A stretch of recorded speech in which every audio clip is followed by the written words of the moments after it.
কে টাকাওয়ালা লেখা থাকবে, কে পীর লেখা থাকবে, সব চালাকি ওখানে শেষ।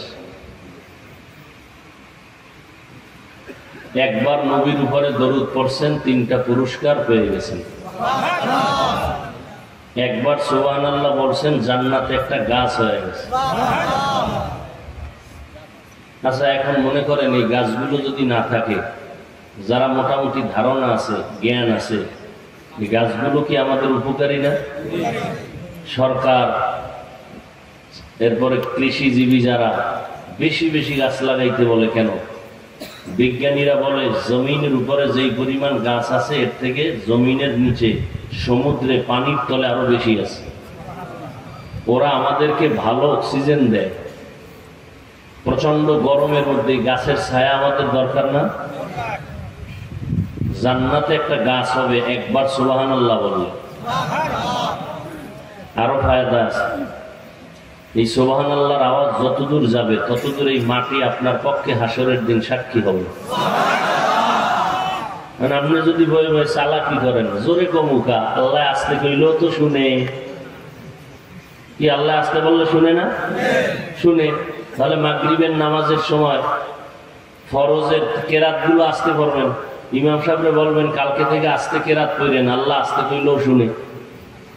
চলবে চালাকি? নবীর উপরে দরুদ পড়বেন বেশি বেশি বেশি বেশি। এত বিপদ কেন? এমনি তো আল্লাহর পক্ষ থেকে কিছু পরীক্ষা আসবেই, কিন্তু এটা তো পরীক্ষা না, এটা তো আমাদের গুনার কারণে শাস্তি।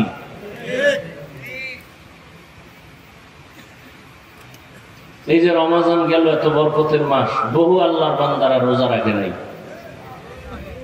আবার অনেকে রোজা রাখছে তারাবি পড়ে নাই, আবার অনেকে তারাবি পড়ছে পুরাটা পড়ে নাই। কি নাই?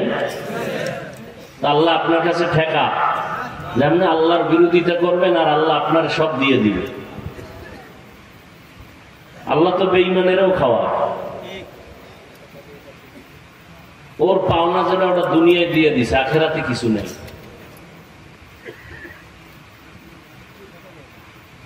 বেশি বেশি দরুদের আমল চালু করে দেন, পাক্কা নিয়ত করেন প্রতিদিন কমপক্ষে 100 বার দরুদ শরীফ পড়ব ইনশাআল্লাহ। এই সাল্লাল্লাহু আলাইহি ওয়াসাল্লাম 100 বার পড়তে 1 ঘন্টা লাগবে? সময় পান না, বিছানায় যখন যাবেন ওযু কইরা ঢুকবেন, ঘুমানোর আগে বয়া বয়া 100 বার দরুদ করে ঘুমায় যান। কপালে থাকলে মদিনায় যাবেন, না হয় ঘুমের ঘরে রাসূলের সাথে সাক্ষাৎ হয়ে যাবে।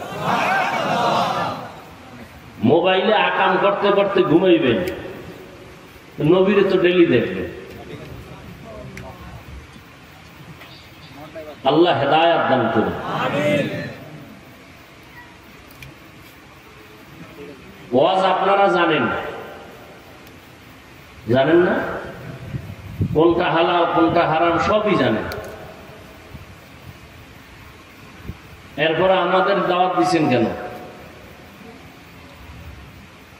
মুফতি আরিফ বিন হাবিব দাওয়াত বারাকাতুহুম কোরআনের আয়াত হাদিসের নাম্বার দিয়ে বয়ান করেন, তথ্যবহুল আলোচনা করেন। খুব ভালো আলোচনা, খুব ভালো, খুব ভালো। এর থেকে আর আলোচনা জমিনে নেই। অথচ শুনে গিয়ে ফজরে নামাজ পড়লেন না, সারা রাত মোবাইল চালাইলেন, তো এই প্রশংসায় কি হইল? হ্যাঁ, হাফিজুর রহমান সাহেবের অশ্বিনে লাভ নাই। কাদ্দায় লাভ আছে না আছে এটা তো আল্লাহ জিগাইব না। তুমি কতটুকু লাভের কাজ করছো তার হিসাব দাও। তোমার মাইয়ারে কতটুকু লাভে রাখছো না লসে রাখছো, হিসাব রেডি করো।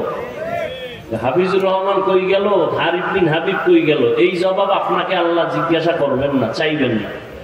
আপনার মাইয়া কই গেছে হিসাব দিতে হবে, কড়াই গন্ডায় গলায় পাড়া দিয়ে হিসাব নিন। আপনার ছেলে কই গেছে খবর আসেনি, রাত্র 10টায় বাসায় নাই কেন? হিসাব রেডি করেন। আল্লাহ হেদায়েত দান করুন।